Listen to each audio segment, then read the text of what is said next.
Let's now begin by introducing today's speakers. Dr. Paul Calusi, Vice President of Research at Tetragenetics, and Dr. Yasmina Nubia Abdish, Chief Scientific Officer of Carterra. Thank you for joining us today, Paul and Yasmina, and thank you to Carterra for sponsoring the event.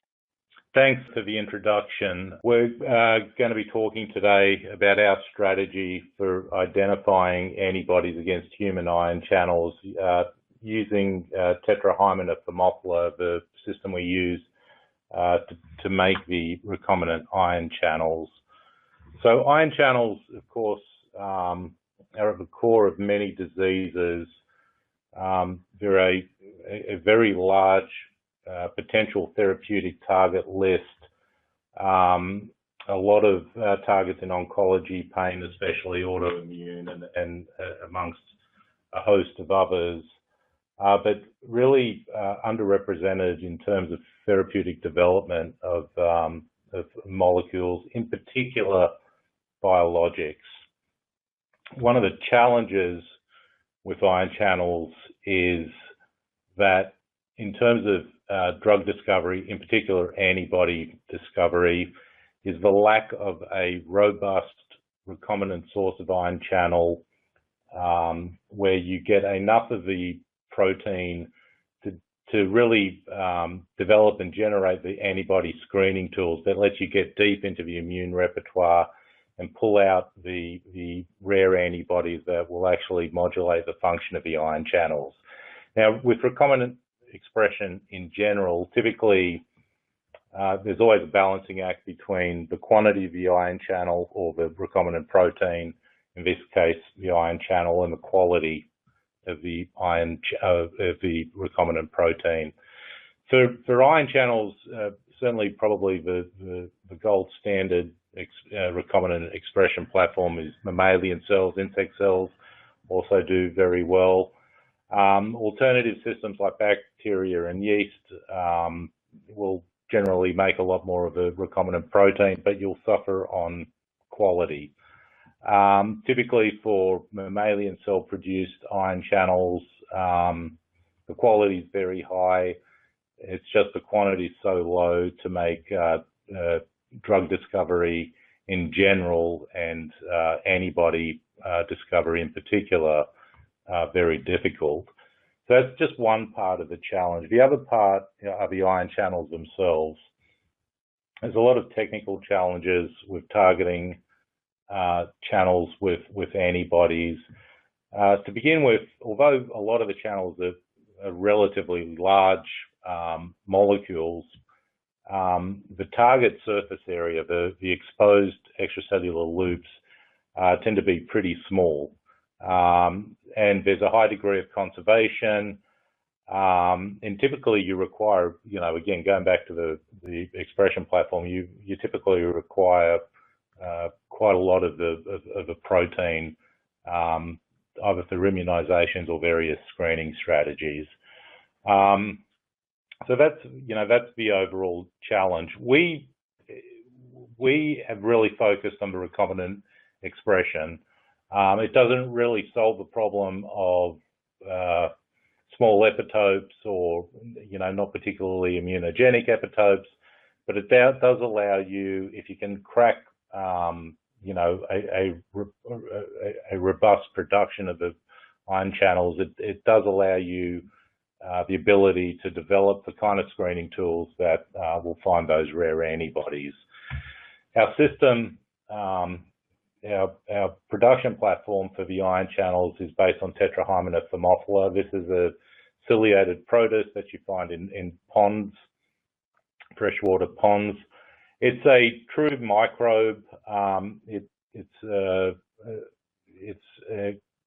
grows rapidly. It has a doubling time of 2 to 3 hours, depending on the strain. You can get it to high cell density. It grows on a lot of basic, inexpensive peptone-based media. The genetics have been worked out, and it's easily frozen for long-term storage. And you can also grow it at scale. Not that we do for what we for our use. Importantly, though, despite having most of the attractive features of a microbial expression system, it's still a very sophisticated eukaryote.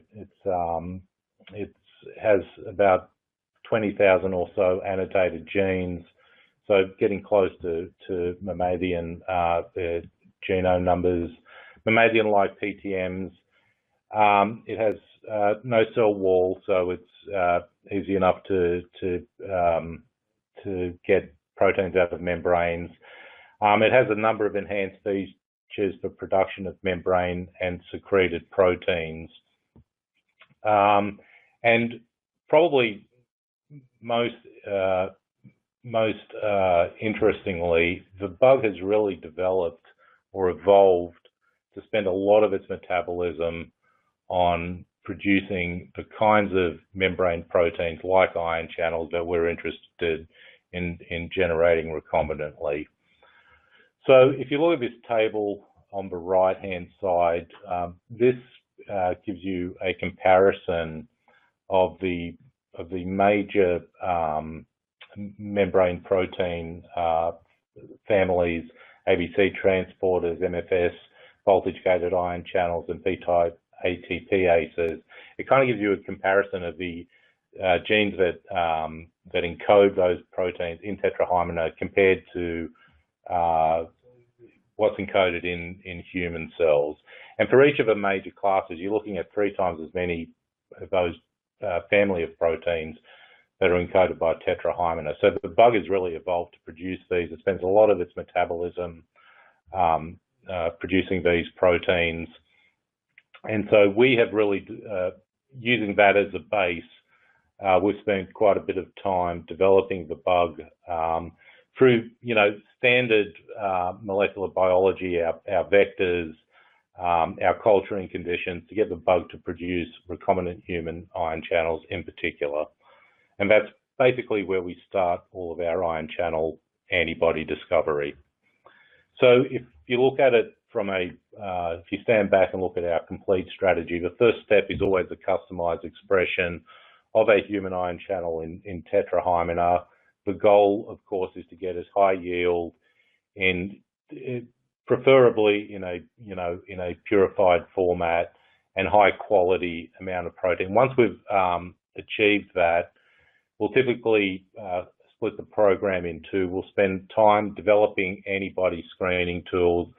We actually spend quite a bit of time developing solid state tools that really work well with various antibody screening platforms like phage display and what have you. Things that will allow us to get really deep into the repertoire. And the other part of what we do is, because of the conservation of a lot of these ion channel family members, we try to get into multiple and diverse antibody platforms. So for any one program, typically we go into 2 or more animals. We will do mice as well, but we like to go into more phylogenetically distinct species like chickens, for example, where we've done quite well, llamas as well, and cows that have their own, particularly for ion channels, their own advantages in cow bodies. And we basically do that to mitigate tolerance. And as long as we get antibodies from each platform, then we'll go through the process of screening them to screen out the ones which are functionally modulate the channel. So let me give you a case study, which is our Kv1.3 antibody discovery program. So Kv1.3 is a voltage-gated potassium channel. The alpha subunit is made of a tetramer. You can see the diagram on the right-hand side there. This is a very common structural architectural element of the voltage-gated ion channels. It's actually a tetramer of those, made up of 4 of those 6 transmembrane domains. It's a very well-validated target for autoimmune disorders, including psoriasis, multiple sclerosis, lupus, and type 1D. And the reason for that is it is Kv1.3 is one of 2 potassium channels that regulates membrane potential and cell volume on T cells, especially effector memory T cells. In the case of autoimmune disorders, Kv1.3 is significantly upregulated in autoreactive effector memory T cells, and there's been a number of studies that have shown that if you block Kv1.3 activity, you get therapeutic benefit, and that's actually just been shown in the clinic with one of the Kv1.3 peptide toxins. So again, we start here with expression in Tetrahymena. On the left-hand side, you'll see a Western at the top. This is kind of that shows you the kind of optimization that we're looking for just in the culture. You know, this is really culture conditions that are some simple things like the type of media, the temperature control, the kinetics of the expression, and there's also additives that tend to be ion channel specific. In this case, we found one that really boosts the expression of Kv1.3, which is you see on the right-hand side. Where possible, if there are reagents, we like to make sure that the channel is being made correctly in Tetrahymena and makes it to the cell surface. That's a pretty good early indication that the bug is making the protein correctly. And so in this case, the Tetrahymena that are producing the Kv1.3, if you look at the image on the bottom left, here we've labeled the cells with a toxin that only binds the correctly assembled tetramer. You can see the nice cell surface staining. So we know at this point that the bug is putting together the channel correctly.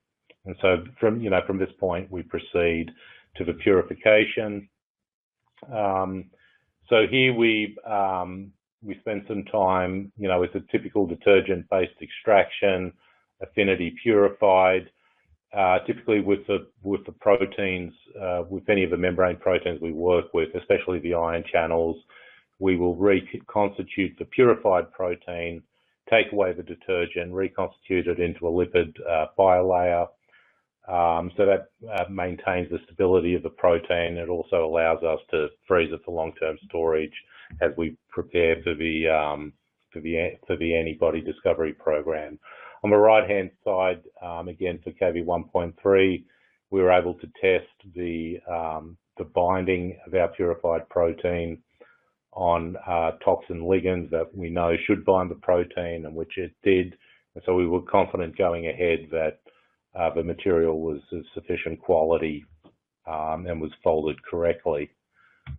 So once we've gotten to this stage, we really spend some time thinking about how we want the platform that we are discovering the antibodies from, whether it's a animal immunization followed by some kind of screening platform, whether it's phage display direct B-cell cloning.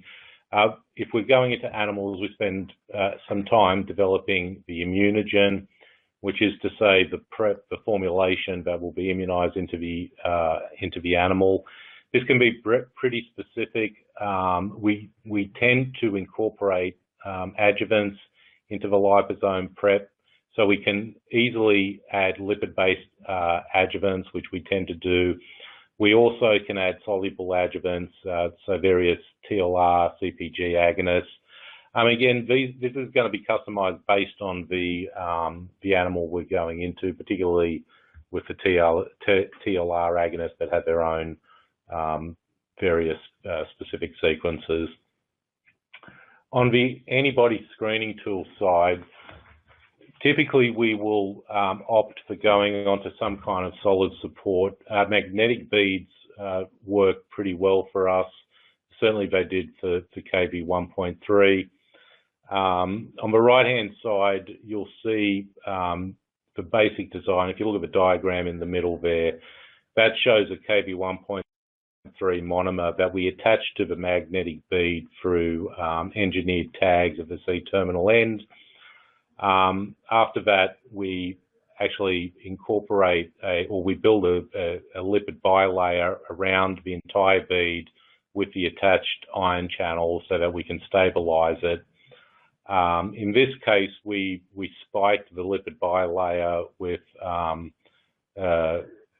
some phosphoethanolamine that's been labeled with rhodamine, so we can look at the at the lipid forming around the bead.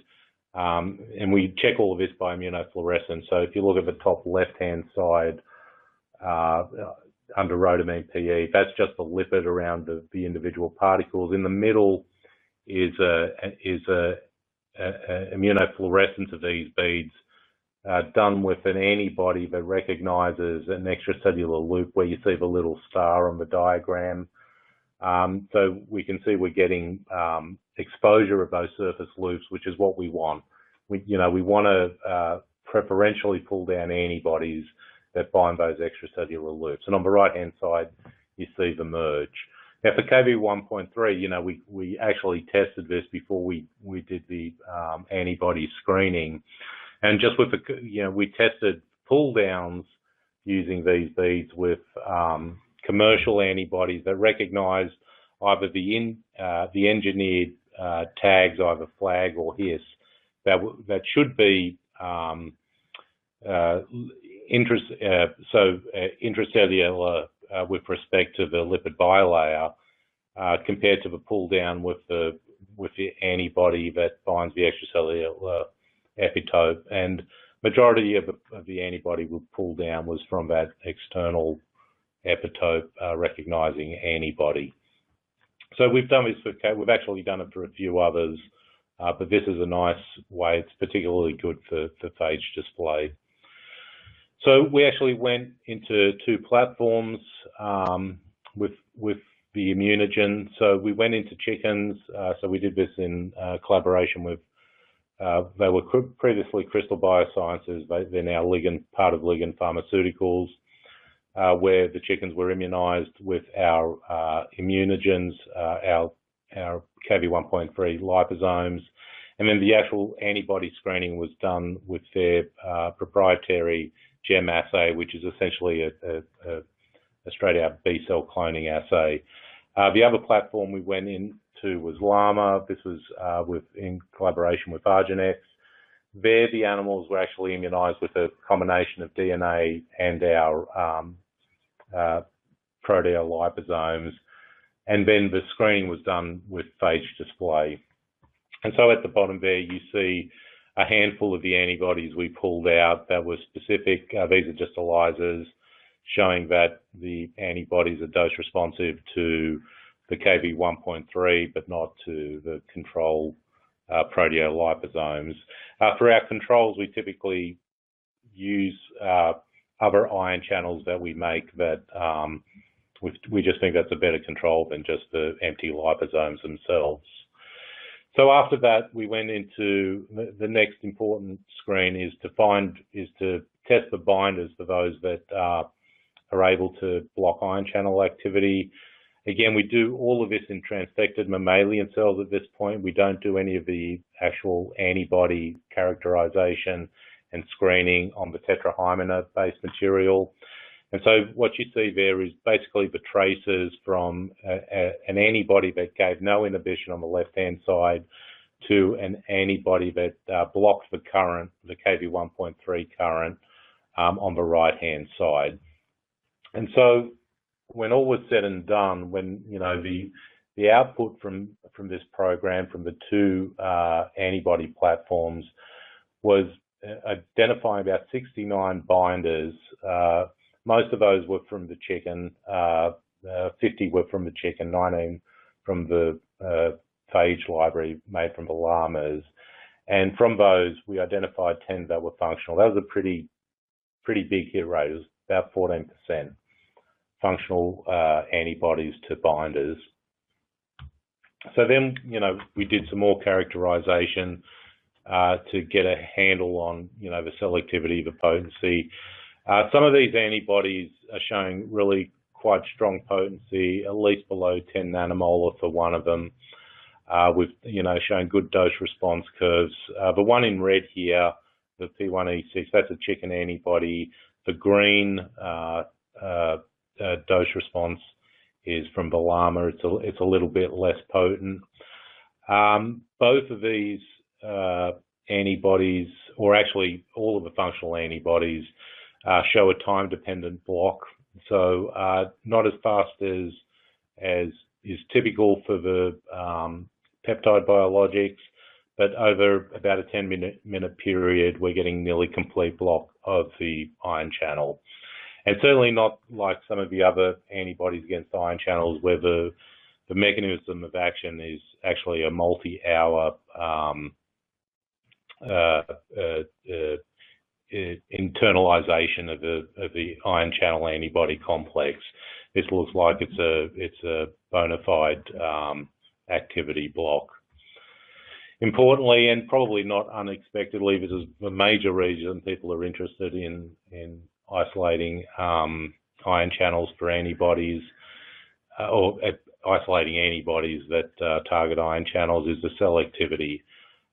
So for the various family members we checked against for other KV family members, we didn't really see that either antibody that we're interested in is showing any activity. So the selectivity looks really quite good. So finally, this is the work we did with Yasmina at Cartera. Because we produce so many functional antibodies, particularly from the chickens, we were interested in seeing, what the epitope binning was. Whether there were distinct epitopes that were, really driving the generation of these, particularly the functional blocking antibodies. Essentially, we divided the antibodies into three groups. One was the functional antibodies, the ones that could block the Kv1.3 function, those that couldn't, and then those that could block and were also shown to bind Jurkat cells. So they're the red ones in the network plot that you see below. So Yasmina did this on 36 antibodies using an array-based SPR imaging. The target was a detergent-solubilized Kv1.3. And as you can see from the heat map is shown on the top, but if you look at the networking plot down below, it was interesting. Most of the antibodies you could segregate to one bin 1. Interestingly, we did this on the chicken antibodies, but we included the llama antibody as well as a reference, and that one also segregated to that first bin. So although a big majority of the functional proteins went to that bin, suggesting that there was one dominant epitope that was driving the generation of functional antibodies, there were antibodies that segregated to other bins. So you see two here. So F1, F8, which is the blue one in bin 2, and 1D8, which is in bin 5. Suggesting, and 1D8, especially in bin 5, really didn't find, nothing else blocked that particular antibody, so it really stands by itself.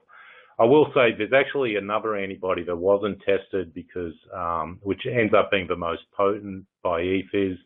It wasn't tested here because it really didn't bind the purified protein strongly enough to allow the assay to allow it to be analyzed by this assay. That one actually probably falls in its own bin as well. So this was this was really telling us there's probably a couple of ways to kill the activity of these channels, and telling us that at least our preps are allowing different epitopes a chance to generate antibodies that will that will eventually block the channel. It's also interesting because I think it really opens up a possibility if you wanted to really work with the potency. Is maybe developing bispecifics where you're picking different bins as the separate arms of your antibody. So it was a really nice, very interesting study here. So in summary, let me just say our approach here has always been foremost to generate enough of the target ion channel so that we can have enough protein where we can spend some time and effort developing the tools, be they immunogens or screening tools that we can apply to whatever antibody drug discovery program we do. Like I said, we like to use multiple and diverse antibody platforms to at least mitigate some of the challenges associated with generating the ion channel antibodies, particularly the mitigate the tolerance from the conservation that's prevalent in a lot of these channels. And so we, with our KV 1.3 program, we were able to make the KV 1.3. We showed that it was correctly folded. We were able to develop the customized immunogen and screening tools that preferentially pull down surface binding antibodies. We went into multiple platforms and were able to do functional analysis, and then did functional analysis on those binders on human cells. And the result of all of that was about 14% functionality blocking hit rate with that group of antibodies, some of which certainly have the kind of potency that we feel will allow us to develop these as clinical candidates.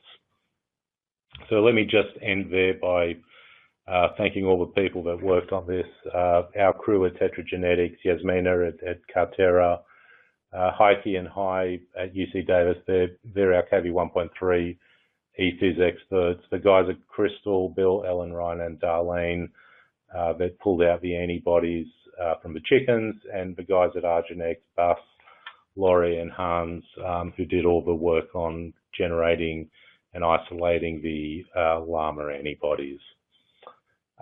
So that's the end of my presentation. So let's hand it over to Yasmina. Hello, my name's Yasmina Abdish. Thank you so much, Paul, for that great presentation and showcasing how our array SPR technology has helped guide your research program. I'm going to be explaining a little bit more about how the Cartera LSA platform is being used throughout the antibody discovery to really help characterize different properties of antibodies. In addition to Epitope that we heard from Paul, I'm also going to be describing some Kinetic applications.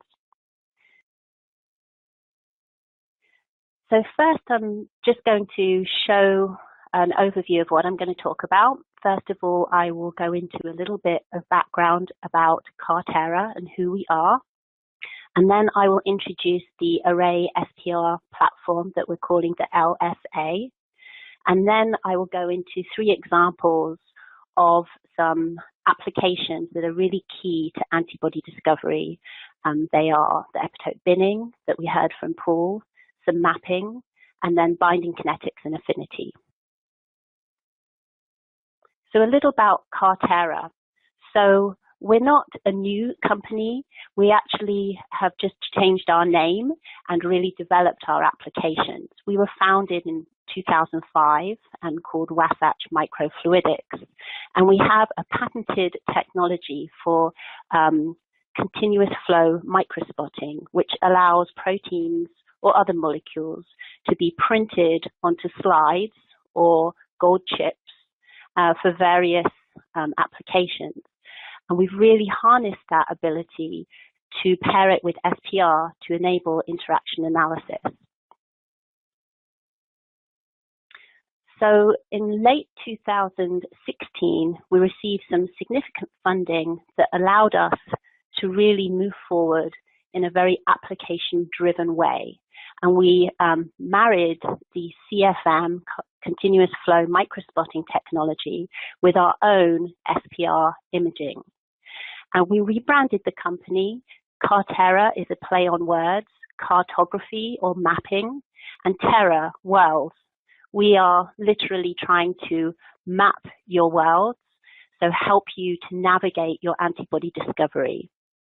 And with this significant funding, we were able to really expand the management team, the R&D and customer support teams with people who really have a deep knowledge of antibody discovery and the technical services needed to really make a successful instrument.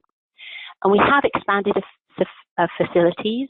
We have the headquarters in Salt Lake City, Utah, And we also have demo labs on the East Coast and West Coast. So now I'm going to talk about the LSA.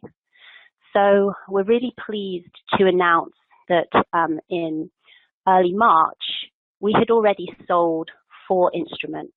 And these were to a range of initial early adopter customers, including large pharma, biotech, CRO, and academic institutions. And we're really excited to have this endorsement of our high-throughput array SPR platform. So the motivation for our high-throughput array-based platform was really throughput.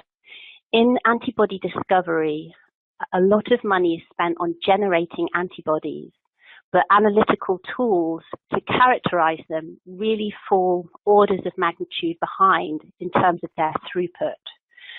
So while you're making many antibodies, you're only really sampling a very small percentage of them and characterizing just a very small subset of your total library.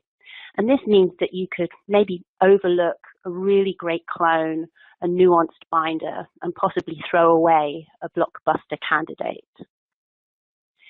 So LSA is short for lodestar array, and we like to think of our instrument as really helping researchers as a point of reference to navigate through their antibody discovery campaigns. And the 3 main applications that we feel we can have the most impact in antibody characterization are kinetics, epitope binning, and epitope mapping.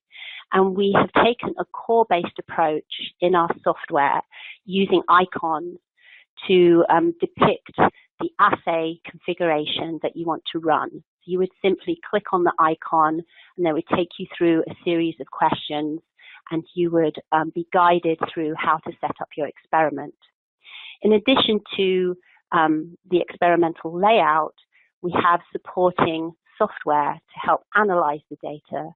As you generate a lot of data, you need very powerful, sophisticated, and intuitive tools to help you understand what the data mean. So what you can see on your top right are kinetic fits. We have Kinetic software that allows for batch mode fitting of kinetics. And we have an Epitope tool software that allows for heat map sorting, dendrogram analysis, and network plots. We like to think of these network plots or community plots like the Facebook of antibodies.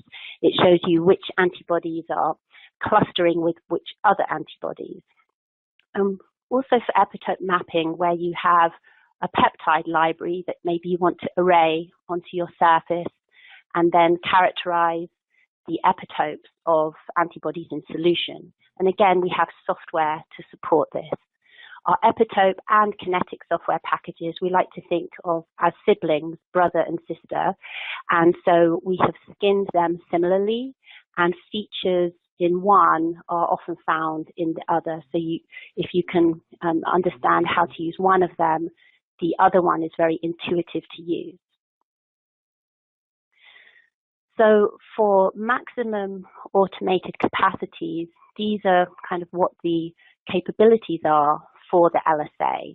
We enable capture kinetics, an unattended throughput of 3 384 well plates, which would be 1,152 ligands or antibodies. And we allow for coupled kinetics on a 384 array. We also allow for epitope binning on a 384 array for really unprecedented throughput, and epitope mapping on a 384 peptide array, and a variety of other applications that will become quite obvious. Our chips are supplied through Zantec Chemistries. This is a company in Germany who are expert at creating surface chemistries, and we have fashioned them into a cassette that is compatible with our instrument. And we're supplying a variety of chip types that are most appropriate for various applications that you would use for antibody discovery. So we would have the carboxymethyl dextran surfaces, which are commonly used in beer core, for example, a similar matrix. We would also have streptavidin surfaces, planar surfaces, and also more of a two-dimensional hydrogel, a polycarboxylate non-branched hydrogel. So a little bit about how the LSA works. So on the sensor surface, which is a gold chip derivatized in various ways with different types of surface chemistries, we use two different microfluidic modules. A multi-channel module, which is a 96-channel printhead, that can dock perpendicular to the chip surface and deliver 96 proteins or 96 ligands in parallel. It stamps onto the surface, docks and undocks, and you can do that 4 different times to nest 4 times to create a 384 array. Then the printhead can move out the way and a single channel will dock over the entire array to form a single big flow cell. And this really allows for minimal sample consumption because you're now creating a one-on-many assay format. And we also use a bidirectional delivery of sample. So sample is shuttled back and forth across the surface, so has many passages back and forth to interact with the surface. So this automated flow cell switching between multi and single channel modes allows for a variety of applications. It allows for creating a 384 array with reference into spots. It allows for reloading an array, and it supports the capture formats and standard amine couplings that you would be used to for SPR. This is a little closer look at our 96 channel printhead. So as I mentioned, the printhead docks perpendicular to the chip, but it is comprised of these very tiny microfluidic channels. There are 96 in parallel, and each one is discrete, and this forms its own spot on the surface. And this is a cartoon or image of what a 96 printhead dock would look like. So the pink rectangles indicate each of the discrete spots, and the blue rectangles indicate the interspots or local referencing. And as I mentioned, the printhead would dock, undock, and shift across, and you can do that 4 different times to nest 4 96 spot arrays to create a 384 spotted array. Once you've created your array, either your 96 array or a 192, a 288, or a 384, depending upon how many times you dock, you can then flow your analyte in the single channel mode across the entire array. And that would flow back and forth using a single volume. So this is very, very efficient on your analyte consumption. So with the LSA sample deck, on the left-hand side, we have dedicated 2 bays that can accommodate a 96 well plate or a 384 well plate, and the bay 1 can additionally accommodate a sample block, which would house Eppendorf tubes or conical tubes up to 50 ml quantities.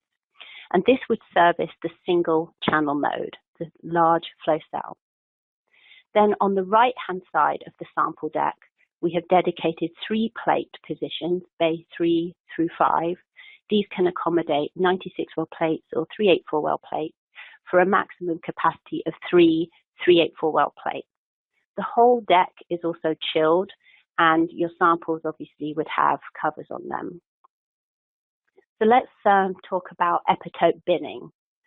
So when I talk about epitope binning, I'm referring to a competitive assay where we're asking the question, can 2 antibodies bind at the same time or not to their specific antigen?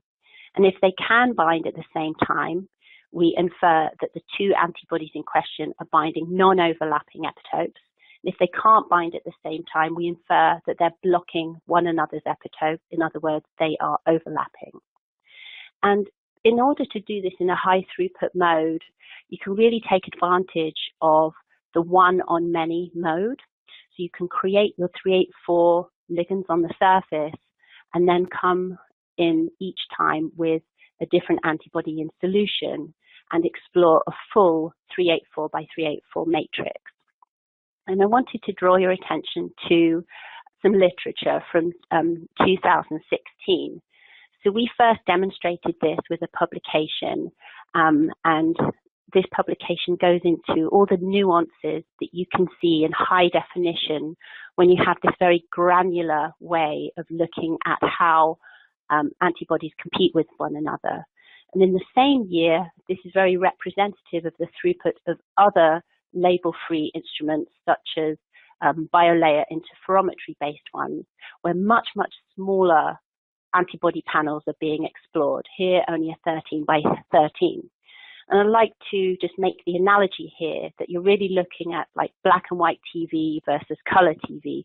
You just see more definition, you see more granularity, the more antibodies you have in your panel. As I mentioned, we have sophisticated analysis software tools to allow you to navigate through the data that you're generating. And this is an example of a screenshot from our Epitope tool. So once you pull in your data from an experiment, 3 panels will appear. You're always connected to the primary data in terms of the sensograms, and then you can use that view to set your threshold settings of what you consider to be a block or non-block. And then a heat map will automatically populate, and it will sort automatically, and network plots or community plots will also populate. And if you click anywhere on any of those panels, the relevant data in the other panel will show.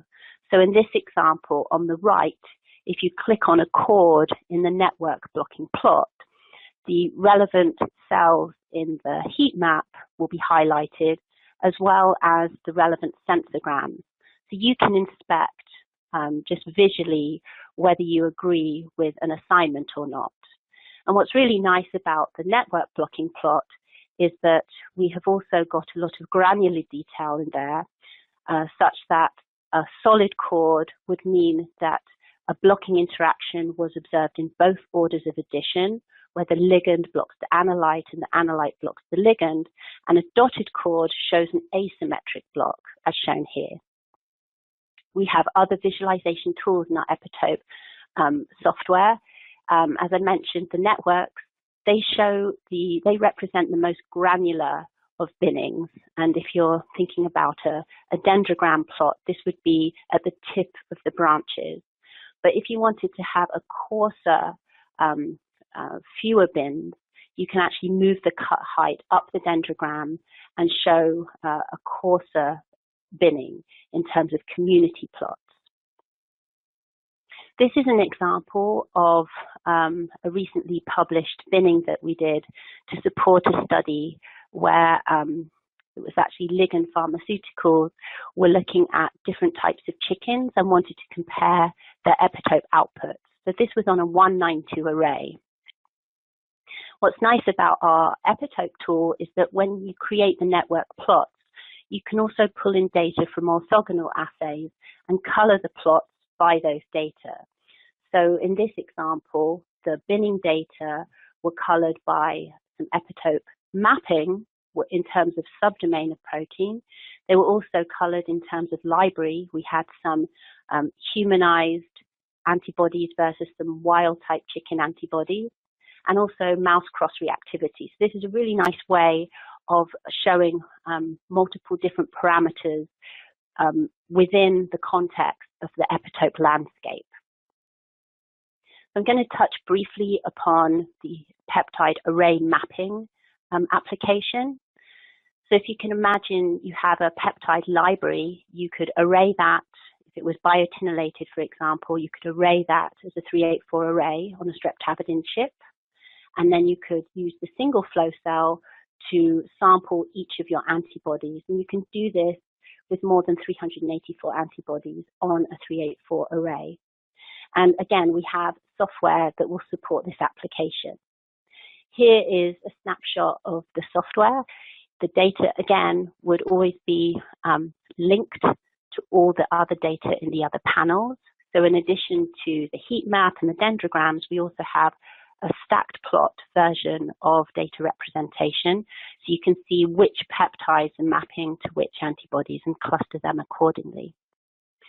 This is a very facile way of grouping antibodies in a very quick assay. Here you can see an example where we took 96 antibodies and injected them over a 384 array, and you can see the epitope bins or the mapped epitope groups just falling out of the data. So now I want to turn to binding kinetics and affinities. So this example that I'm showing is very typical, where you have unpurified antibodies and you're going to capture them or inline purify them using an appropriate capture reagent. So for this type of experiment, you would use the single flow cell to coat your chip with the appropriate capture reagent. In this example, an anti-human FC lawn was used. And then you would go to the print head and stamp out your antibodies, and you can use crude supernatants for this, because this is really an inline purification step. Once you've created the array, you go back to the single flow cell and titrate the antigen. And this is very conservative on sample, so you use very, very little by employing the one on many mode. So this is what high throughput kinetics looks like.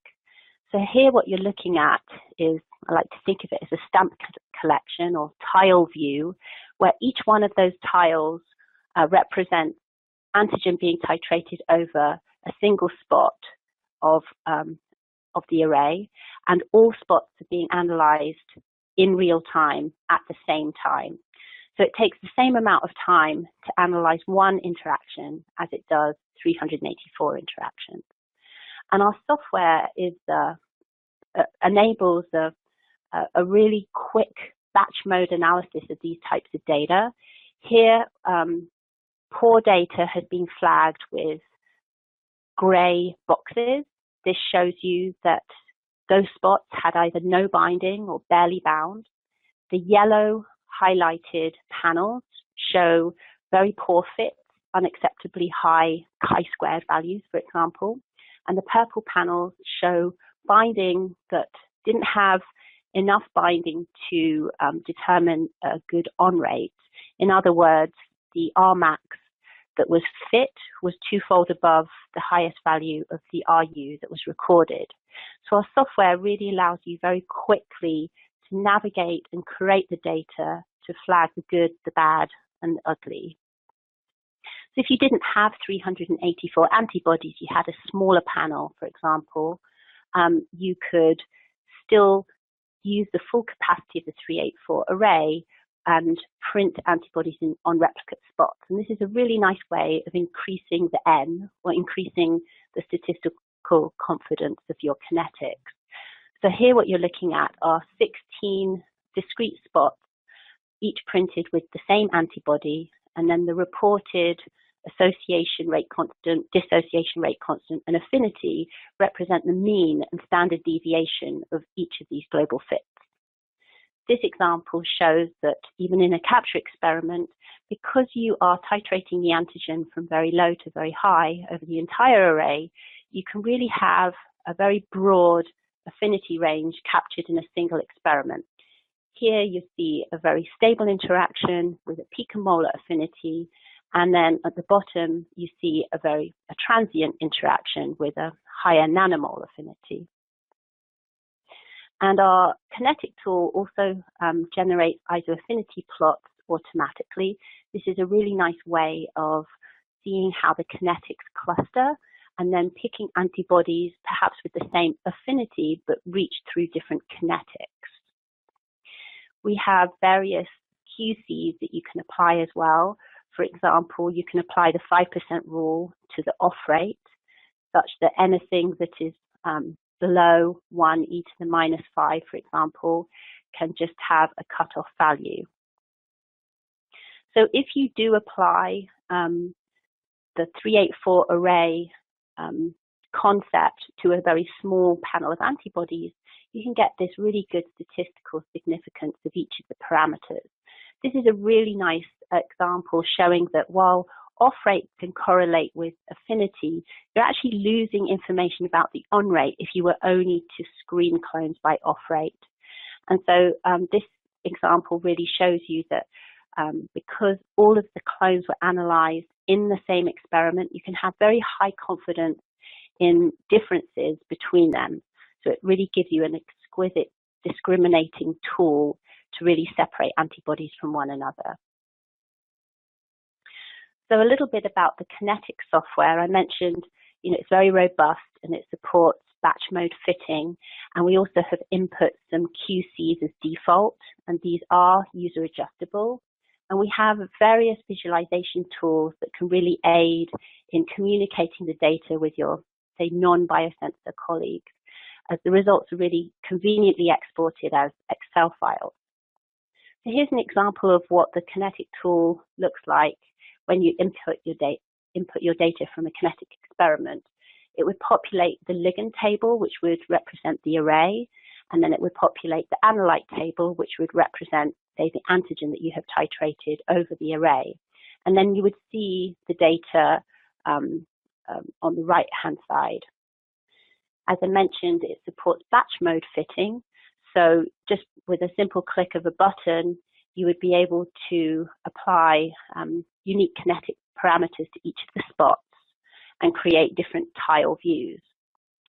Our Kinetic program also supports steady state analysis. So if you had clones that reached an equilibrium binding response during the allowed association phase, you can choose to apply an isotherm instead. And again, the same rules apply. You can look at it in tile view, overlay view. You can sort the tiles in various ways by affinity, by spot number, by antibody name. And as I mentioned, the Epitope tool and the Kinetic tool, we like to think of as siblings. So color options and sorting and advanced tools are similar across the two programs. So I hope I've shown you that by allowing you to expand your analysis to look at a much broader panel of antibodies in a single run, you're really able to get kinetics and specificity and epitope information up front, which allows you to have a more informed decision earlier and allows you to prioritize your resources in a more streamlined way. So in summary, the LSA really is an integrated premier antibody characterization platform, really with unparalleled capabilities. It harnesses array SPR. You have the microfluidics that are really excellent at depositing very low concentrations of antibodies onto the surface of chips. And we have dedicated software to enable you to really navigate the results in a meaningful and quick and easy way. And this really allows you a more comprehensive characterization of all your antibodies. So I'd now like to proceed to Q&A. So I'm going to pass this back to our host. We've received a few questions already, but we'll give the rest of you a moment to enter your questions in the Q&A box to the left of the slides. Before we begin the Q&A session, first I'd like to again thank Carterra for sponsoring Digital Week. With that being said, let's begin the Q&A. Paul and Yasmina, are you ready? Yep. Yep, Great. ready. All right. We have a question here for Yasmina, I believe. How long does it take to process and analyze the data? That's a great question. Thank you for that. So if you're talking about the binding kinetics, we have a very sophisticated and powerful analysis tool, and we support batch mode fitting. So it's just a few minutes of inputting the data, a few clicks of the software, and then you can see the really nice binding kinetic fits just within minutes. So it's pretty facile. And the same goes for the Epitope tool. We have two dedicated programs that we like to think of siblings, the Epitope tool and the Kinetic tool. And with the Epitope tool, again, just within a few minutes, you can generate the heat map and those network plots, and then you can groom the data to your satisfaction thereafter. Great. Thank you, Yasmina. All right, we have another question here, I believe, for Paul. Was the amount of purified protein you use per antibody campaign? So typically we use for the chicken antibody campaign, it was about 5 mg of purified protein. For the Argenx campaign, it was a little bit less for the llamas because some of those immunizations were done with DNA. So typically what our antibody partners are looking for is 5 to 10 mg of purified protein. Great, thank you. We have another question for Paul. Have you used whole cells to immunize animals?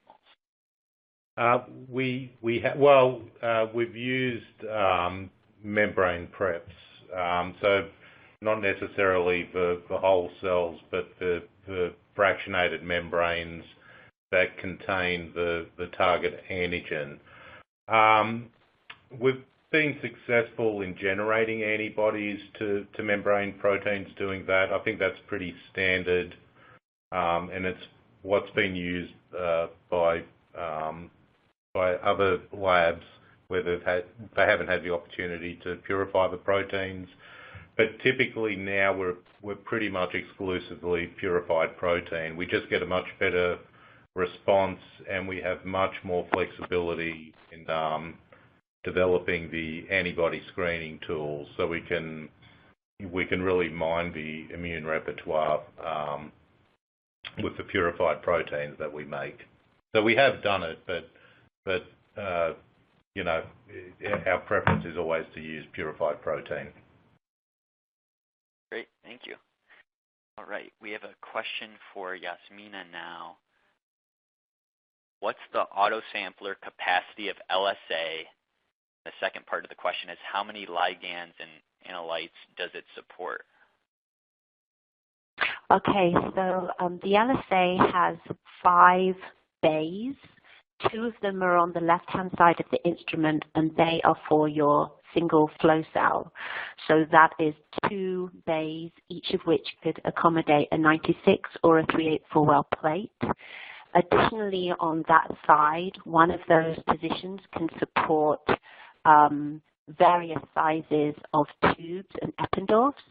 So from the analyte side, you have 2 bays.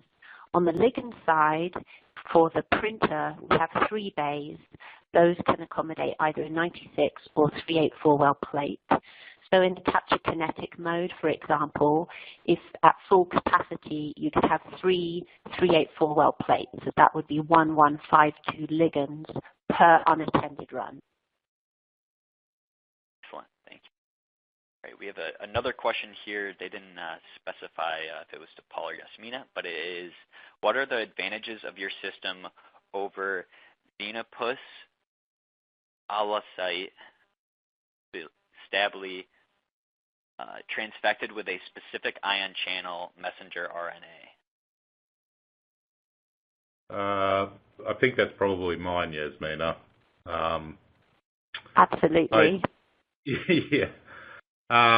So the main advantage is scalability and manufacturability and recovery of the recombinant ion channel.